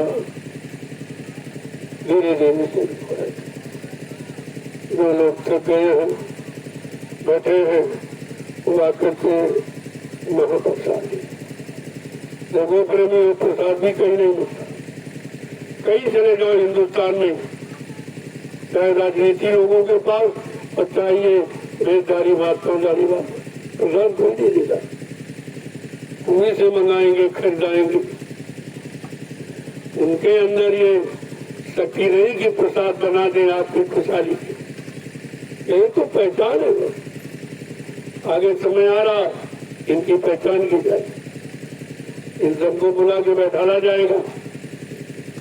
तुमने देश का अन्न खाया और जिसका अन्न खाया इनका अस्कारों के लिए क्या किया। अब अपनी कोई बच्ची शक्ति लगाकर इनकी मुसीबत को दूर करो, नहीं तुरंत दाढ़ी बाल मुड़वा के किसी फैक्ट्री में लगाया जाएगा। एक काम जो अन्न खाया है उसकी अदायगी कीजिए। यह सत्य का राज, यहाँ झूठ चलने वाला नहीं है। ये सारा आप समझ लीजिए। 1 करोड़ भेदधारी महात्मा हिंदुस्तान में, और हिंदुस्तान की ये हालत। ये धर्म के रखवाले, और धर्म का नामो निशान चला गया। धर्म खत्म, अधर्म आ गया, और पुण्य कराते रहे, और पुण्य खत्म कर दिया, और पाप आ गया। सत्यवाणी सुनाते रहे शास्त्रों की, और झूठा गया। तो तुम्हारा तो उल्टा हो रहा। ये क्यों हो रहा कि तुम करके नहीं कह रहे, तुम पढ़ के सुन के सुना के कह रहे हो, लेकिन करके नहीं कह रहे। इसलिए परिणाम तुम्हारा झूठा।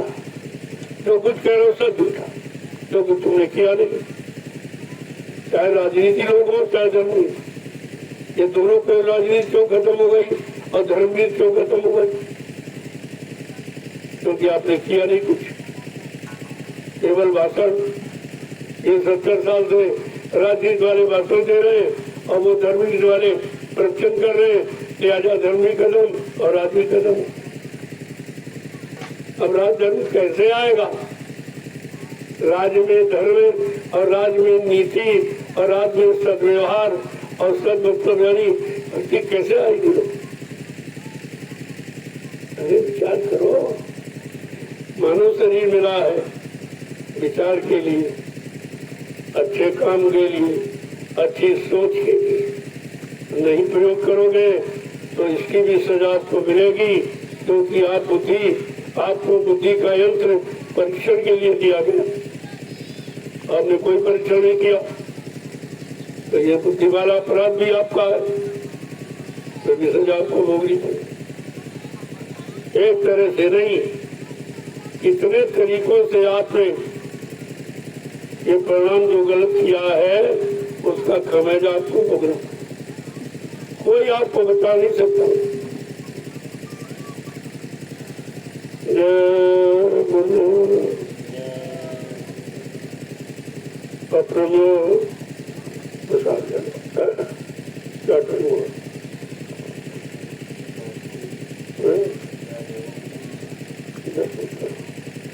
अब देखो 10 वर्ष किया,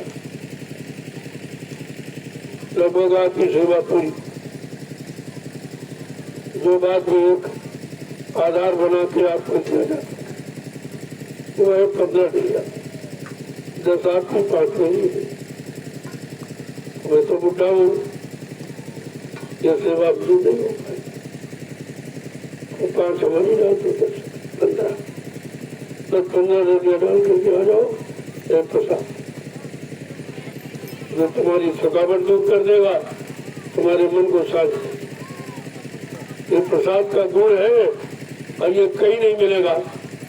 हिंदुस्तान में कहीं चले जाओ, प्रसाद आई नहीं। राजनेता तो कोई प्रसाद जानते नहीं। अभी देखो, वो प्रसाद जानते ही नहीं, किसी को देते। जब भारत की जनता को प्रसाद मिला ही नहीं, मिला तो अपराध, मिला तो झूठ छल कपट, ये प्रसाद है। अरे प्रसाद आपने दिया भारत की जनता को, इस पर विचार करना चाहिए।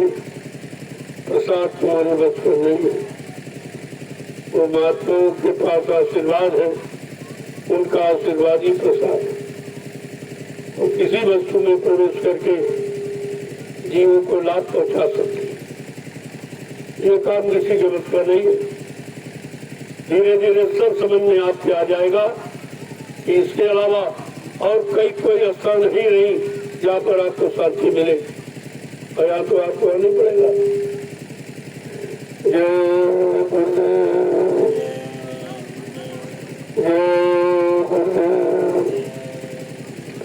जब शांति पाने के लिए 88,000 ऋषि तपस्या करने आया, तो तुम कैसे नहीं आओगे? तुम तो ऋषि मुनियों से बड़े हो, तुमको भी शांति चाहिए। तो गत्ता जब समय पूरा होने लगेगा तो आपको भी उसकी तलाश करेगी। तब आपको कौन देगा? इसलिए समय से जागो, समय से जीतो। और अपनी जीवात्मा के कल्याण में लगे हो। ये तुम्हारा असली धर्म है, यही मानो कर्म है। ये कर्म धर्म को समझो आप पहले। जय गुरुदेव। अब आप लोग धीरे धीरे चलो, एक बार की आने का परिवर्तन नहीं है। जब तक लाइन में खड़े रहो तब तक करने लगे तो वही नहीं हो गया। इस तरह अतिरिक्त लाभ, ये अतिरिक्त लाभ है और इसी को बरकत है। जो आपने अभी तक सेवा की है, ये 15 ने लिया बरकत है, इनसे भी जुड़ जाएगी और ये बरकत का चली जाओ। चलो पर मैं धीरे धीरे जय गुरुदेव।